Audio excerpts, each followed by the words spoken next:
মধ্যপ্রাচ্যে উত্তেজনা নতুন করে তীব্র হয়ে উঠেছে। ইসরায়েল জানিয়েছে ইরানের অভ্যন্তর থেকে তাদের ভূখণ্ড লক্ষ্য করে একাধিক ক্ষেপণাস্ত্র ছোড়া হয়েছে। হঠাৎ এই হামলার পর দেশটির বিভিন্ন শহরে সতর্কতা জারি করা হয়েছে এবং নাগরিকদের দ্রুত নিরাপদ আশ্রয়ে যেতে বলা হয়েছে।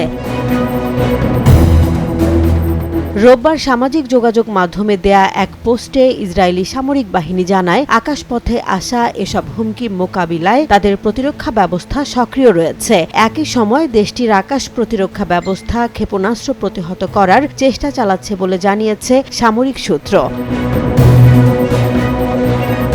আন্তর্জাতিক সংবাদ মাধ্যমের খবরে বলা হয়েছে, তেল আবিবের কয়েকটি স্থানে গোলাবারুদ বা ক্ষেপণাস্ত্রের আঘাতের ঘটনা তদারকি করছে পুলিশ ও বোমা বিশেষজ্ঞ দল। এক পুলিশ মুখপাত্র জানিয়েছেন, ক্ষতিগ্রস্ত স্থানগুলো আলাদা আলাদা এলাকায় অবস্থিত এবং সেগুলো নিরাপদ করতে কাজ চলছে। তবে এখন পর্যন্ত কোনো হতাহতের খবর পাওয়া যায়নি।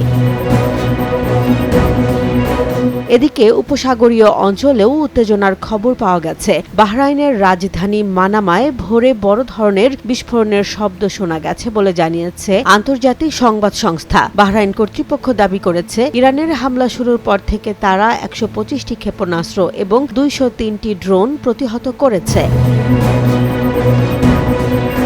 এসব হামলার ঘটনায় বাহরাইনে এখন পর্যন্ত ২ জন নিহত হয়েছেন এবং পার্শ্ববর্তী উপসাগরীয় দেশগুলোতে নিহতের সংখ্যা দাঁড়িয়েছে ২৪ জনে। বিশ্লেষকরা বলছেন, ইরান ও ইসরায়েলের পাল্টাপাল্টি হামলা মধ্যপ্রাচ্যের নিরাপত্তা পরিস্থিতিকে আরও অস্থির করে তুলতে পারে।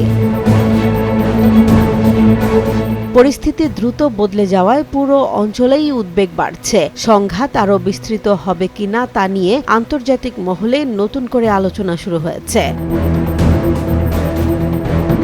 জেসমিন জাহান, নিউজ ডেস্ক, জনবাণী।